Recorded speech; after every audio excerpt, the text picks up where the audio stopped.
Эдийн засгийн байнгын орооны 2026 оны 4 сарын 21-ний өдрийн 2 дугаар тогтоолоор Монгол Улсын үндсэн хуулийн цэцгийн 2026 оны 2 дугаар дүгнэлтийг хүлээн зөвшөөрсөнтэй холбогдуулан мэргэжлийн нэгдсэн холбооны эрх зүйн байдлын тухай хуульд өөрчлөлт оруулах тухай хуулийн цэслийг боловсруулж байнгын орооны болон чуулганы нэгдсэн хуралдааны хилцүүлэгт бэлтгэх санал дүгнэлтийн төсөл боловсруулах үүрэг бүхий ажлын хэсгийг 5 гишүүний бүрэлдэхүүнтэй байгуулагдаж ажиллаа. Ажлын хэсгийн ахлагчаар Батнайрамдал миний бие, ажлын хэсгийн гишүүдээр Улсын хурлын гишүүн Батсүмбэрэл, Очирбад, Понсолмаа, Эрдэнэбат нарын гишүүд ажиллалаа. Улсын хурлаас 2024 оны 4 сарын 19-ний өдөр батлагдаж, 2025 оны 1 сарын 1-ний өдрөөр мөрдөгдөж эхэлсэн мэргэжлийн нэгдсэн холбооны эрх зүйн байдлын тухай хуулийн холбогдох зөвлөл заалтад мэргэжлийн нэгдсэн холбоог үүсгэн байгуулсан бол улсын дээд шүүхэд бүртгүүлэхээр заасан нь шүүхийн үндсэн чиг үүрэг мөн чанарт харшилсан гүйцэтгэх эрх мэдлийн чиг үүргийн асуудлыг шүүх эрх мэдлийн байгууллагад хариуцуулсан нь үндсэн хуулийн эрх мэдлийг хуваарлах зарчимтай зөрчилдөж байна гэж үзэж Монгол Улсын үндсэн хуулийн цэцгийн 2026 оны 2 дугаар дүгнэлтээр мэргэжлийн нэгдсэн холбооны эрх зүйн байдлын тухай хуулийн 6 дугаар зүйлийн 6-гийн 1 дэх хэсэг 7 дугаар зүйлийн 7-гийн 1, 7-гийн 2, 7-гийн 3, 7-гийн 4 дэх хэсэг,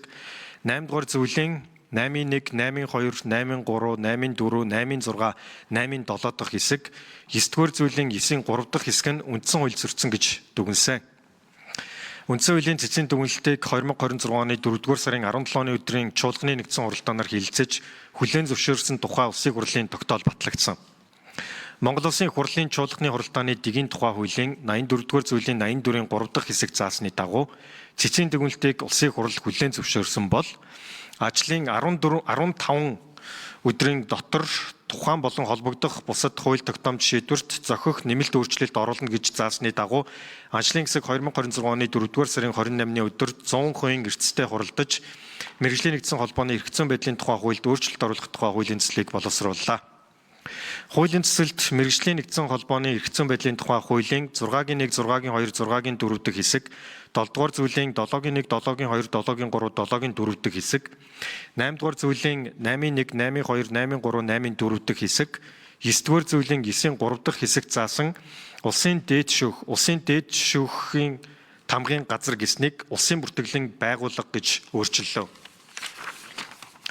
Мөн хуулийн 8-ийн 6, 8-ийн 7 дахь хэсгийг өөрчлөн найруулж, мэргэжлийн нэгдсэн холбоог улсын бүртгэлийн байгууллага бүртгэхдээ өрсөлдөөний асуудал хариуцсан төрийн захиргааны байгууллага болон бусад этгээдээс тайлбар авах, нэмэлт баримт бичиг, лавлгаа мэдээлэл гаргуулах, шинжээж томилох ажиллаж болно гэж мэргэжлийн нэгдсэн холбоог бүртгэхдээ холбогдсон журмыг улсын бүртгэлийн асуудал эрхэлсэн төрийн захиргааны байгууллагын саналыг үндэслэн засгийн газар батлана гэж тус өөрчлөн найрууллаа. Байнгын орооны дарга эрхэм гишүүдээ ажлын хэсгээс боловсруулалтын хуулийн цэслийг хилцэн шийдвэрлэж өгөхийг та бүхнээсээ хүсье.